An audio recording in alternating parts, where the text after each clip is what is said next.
마법사의 길.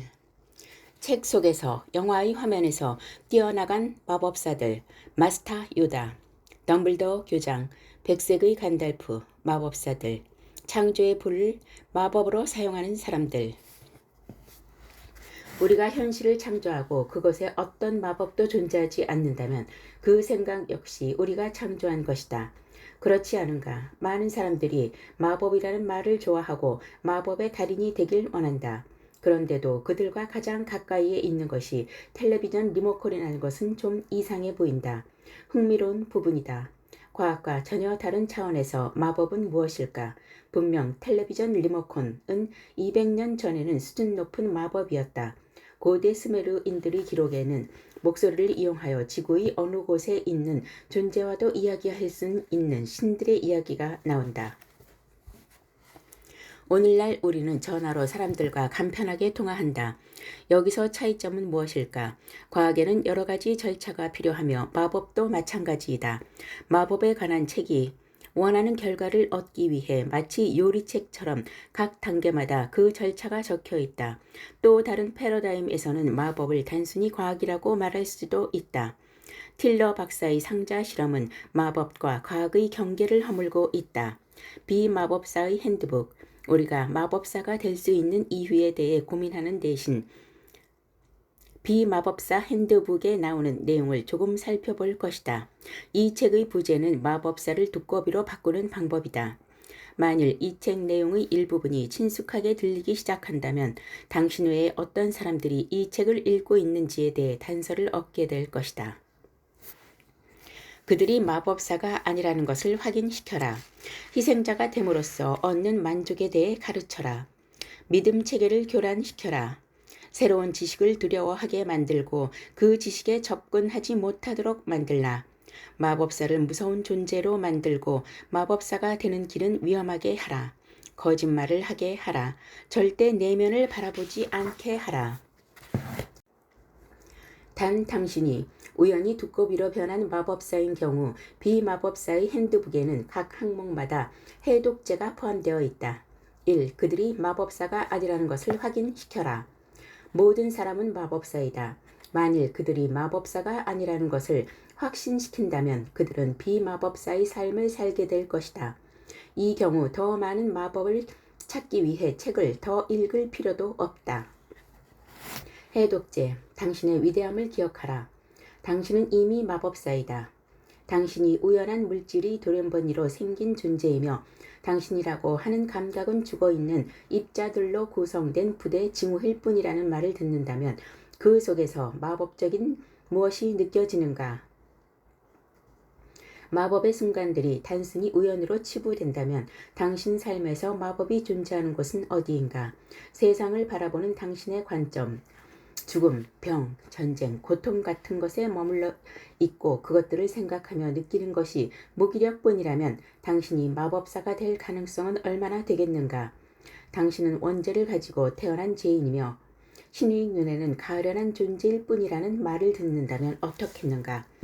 내가 진실로 너희에게 이르노니 나를 믿는 자는 나의 하는 일을 지도할 것이요 또한 이보다 더 큰 것도 하리라.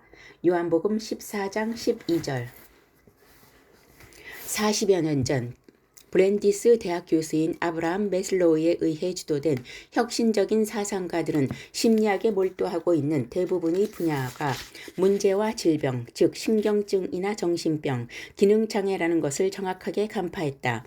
왜 더 건강한 개인 혹은 최고로 건강한 개인들에 관한 연구는 없는 것일까? 인간이 더 높은 가능성을 바라보고 그들의 힘을 펼쳐질 수 있는 방법을 만들어내지 않는 이유는 무엇일까?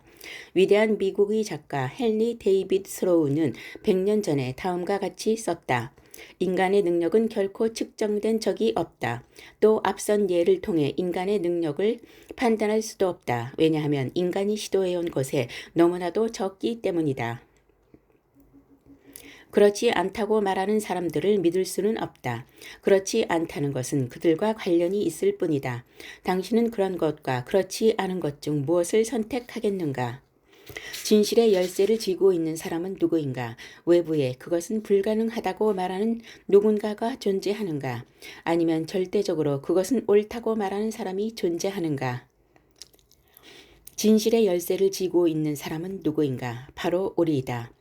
J.G. 나이트, 작가이자 세테데이 리뷰, 편집장인 노만 쿠진 역시 같은 말을 한다.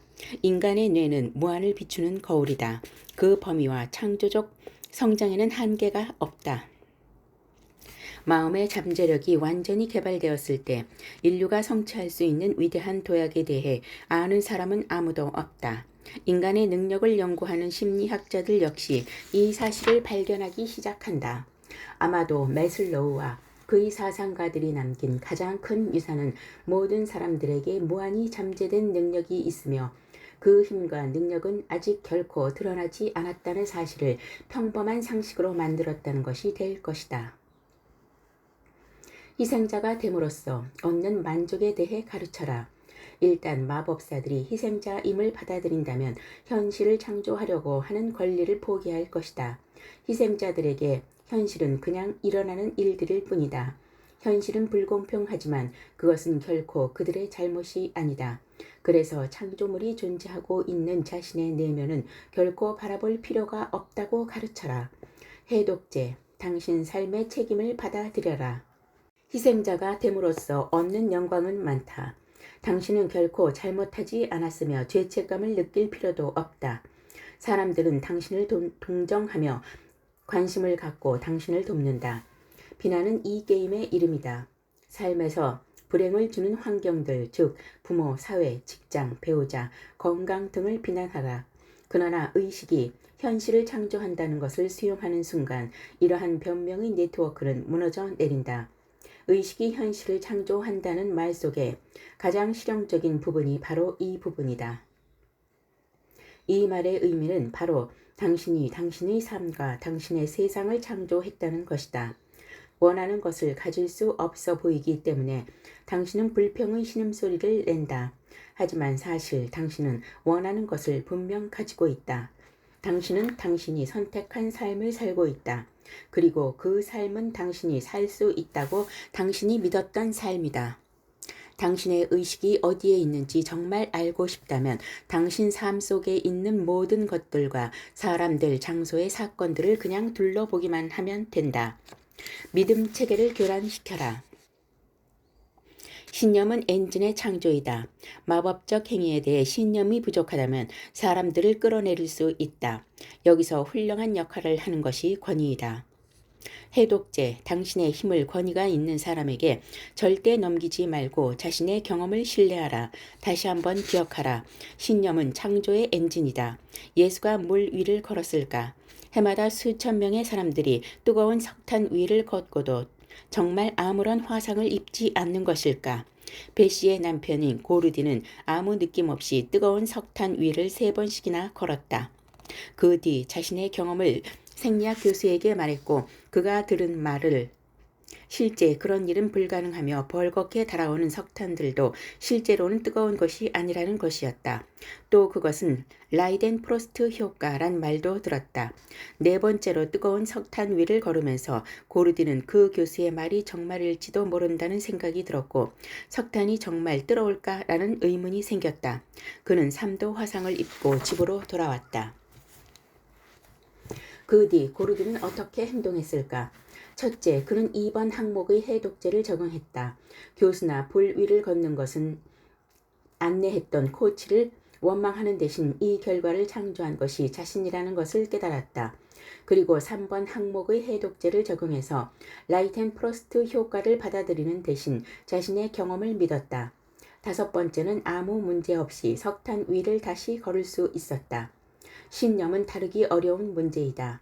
비현실적인 것을 상상하고 바보 취급을 받으며 다른 사람들과 단절되는 삶을 원하는 사람이 누가 있겠는가? 하지만 마법이 일어나지 않는 다람쥐 쳇바퀴 돌듯 평범하고 제한된 하루하루를 보내고 싶은 사람 역시 없다. 물 위를 걷는다는 것은 일반 상식을 벗어난 생각이다. 만일 갈릴리 바다에서 일어난 유명한 장면이 아니었다면 사람들은 의심 없이 그런 일은 불가능하다고 말했을 것이다. 당신이 그것이 가능하다고 생각한다면 당신은 바보가 되어야 한다. 신념의 문제가 다루기 어려운 이유는 보통 우리의 믿음 체계가 전체적으로 통합되거나 혹은 조직화되거나 일관된 것이 아니기 때문이다. 달리 말하면 일순간 불쾌한 기분이 들어 하늘을 날 수 있다고 믿을 수도 있지만 당신의 내면에는 위로 올라간 것은 반드시 떨어진다는 믿음이 여전히 남아있다. 미하일 레드워드의 말을 들어보자. 물 위를 걸을 수 있다고 믿고 물 위를 걸을 것이라고 자신에게 다짐하며 외치는 것은 실제로는 자신의 내면의 의심을 강조하고 있는 것이다. 그래서 물 위를 걷는다는 마음속의 초점은 갈라지고 당신은 물속으로 가라앉는다. 하지만 절대적으로 완전히 그 사실을 받아들인다면 실제로 그 일은 일어날 수도 있다. 왜냐하면 현실은 정확히 우리의 의지에 순응하기 때문이다. 마찬가지로 당신이 치유될 것이라는 것에 집중하고 그것을 완전히 받아들인다면 치유는 일어날 것이다. 하지만 실제 우리는 이러한 확언 뒤에 숨겨진 의심들을 이해하지 못한다. 도널드 트럼프가 부자인 이유는 무엇일까? 그것은 그가 하루에 300만 달러를 벌겠다는 것을 받아들였기 때문이다. 그는 대부분의 사람들이 생각할 수 없는 가능성의 모델을 세웠다.